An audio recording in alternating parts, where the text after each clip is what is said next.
Estaba dentro de esas estrategias la propuesta de reforma a la Fiscalía, el recorte de las facultades de la Corte Constitucional, la eliminación del control judicial a los estados de excepción, las declaratorias de los estados de excepción mismos, que muchos de ellos, la inmensa mayoría, fueron declarados inconstitucionales por la Corte Constitucional, la limitación a la acción de inconstitucionalidad y el estatuto antiterrorista. Y en este estatuto antiterrorista quiero relevar dos aspectos.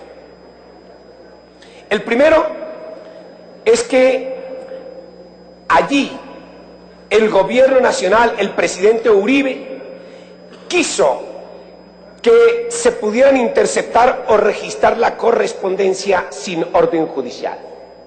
Es decir, que eso pudiera hacerse por vía administrativa. Ese era uno de los elementos centrales del Estatuto Antiterrorista. Y lo mismo buscaba que se otorgaran funciones judiciales a los militares, amén de que debería acabar con el control judicial en los estados de excepción y el famoso empadronamiento y la reducción de las facultades de la Corte Constitucional. Pero destaco, senadoras y senadores y ciudadanía, que el presidente de la República desde un comienzo quería que la interceptación a las comunicaciones pudiera hacerse por vía administrativa, sin que mediara orden judicial. Y quería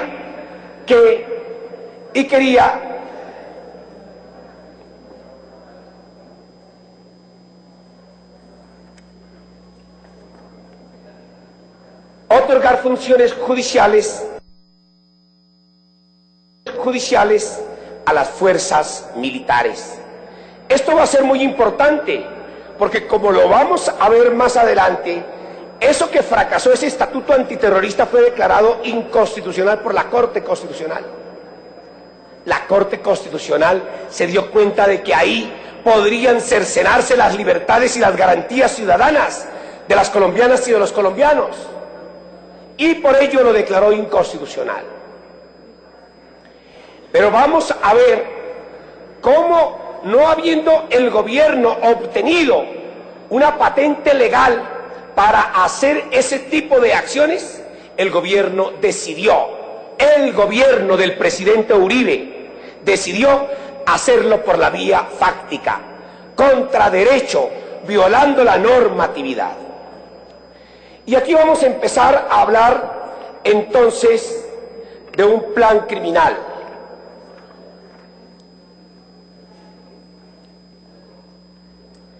Hay un plan criminal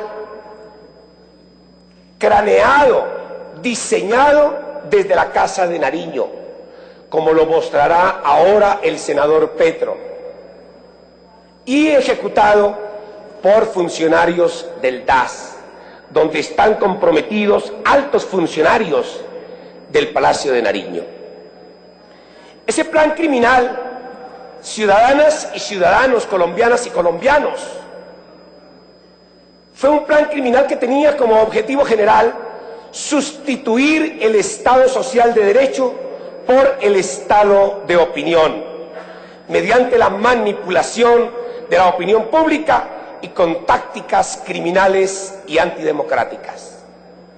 Tenía como objetivos específicos desprestigiar la oposición y a los organismos de control y reelegir al presidente Uribe, lo mismo que judicializar a los opositores y neutralizar a organizaciones contradictoras al gobierno.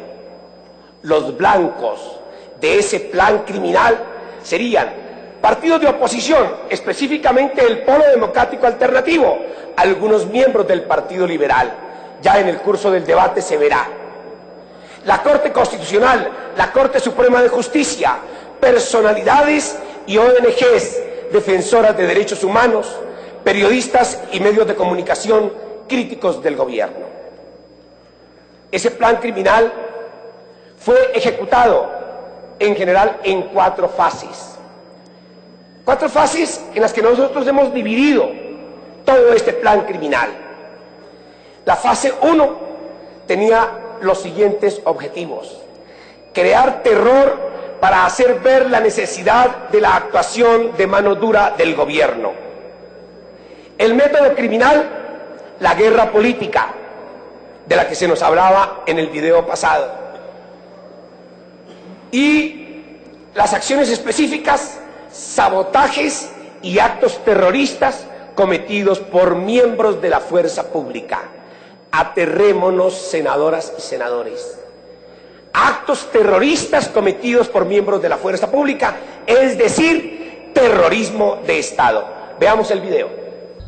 La cadena de atentados que hoy está siendo investigada por parte de las autoridades son: julio 15, taxi bomba descubierto por la 13ª Brigada en Bogotá. Julio 23, explosivos descubiertos por la 13ª Brigada en cercanías a Cibaté. Julio 31, explosión de un carro bomba muy cerca de la Escuela Militar de Cadetes. En este caso en particular, la Fiscalía tendría video y grabaciones que demostrarían que por lo menos 2 oficiales del Ejército estarían involucrados en el montaje. De esta explosión quedó como resultado 15 soldados heridos y un indigente muerto. En su momento, ninguna de las autoridades sospechó de los atentados. Por el contrario, las autoridades salieron inmediatamente a señalar a las FARC.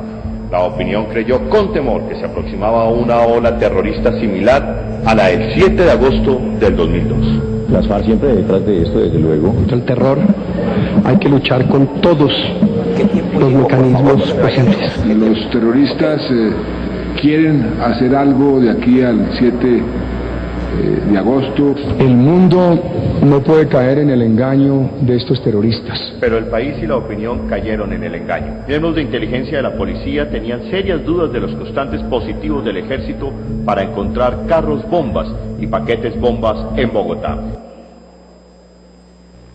El presidente dice que según la Fiscalía no hay pruebas y que se trataba de labores de inteligencia. Surgen las primeras y obvias preguntas de una larga lista de interrogantes. Primero, si no hay pruebas que incriminen a los militares, ¿por qué la rueda de prensa del comandante del Ejército donde prácticamente dice lo contrario? Segundo, ¿por qué, si no hay nada anormal, por qué estaban grabando en video y también las llamadas de los oficiales implicados con la guerrillera reinsertada? Tercero, si se trataba de labores de inteligencia o montajes para atrapar guerrilleros, ¿eso vale para generar un ambiente de zozobra en la sociedad? Cuarto, si era una operación de inteligencia, ¿por qué no se evitó el estallido de la bomba que causó la muerte de un indigente y las heridas a 15 militares y que sin duda pudo ser un atentado peor? Bien, creo que después toda la ciudadanía se daría cuenta que efectivamente fueron unos autoatentados, que incluso allí murió una persona, un indigente, y quedaron heridos unos soldados. La fase 2.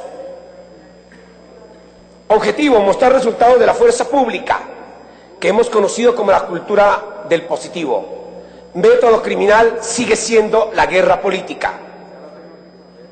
Las formas específicas: capturas masivas, siembra de pruebas, asesinatos y desapariciones cometidos por miembros de las fuerzas militares, o sea, ejecuciones extrajudiciales. Veamos el video. Procuren producir más y mejores resultados todos los días. A usted los indicaron de que era el jefe de explosivos de la guerrilla. Y yo... Los informantes en Quinchía acusaron a más de 140 personas de terroristas que pasaron alrededor de 2 años en la cárcel.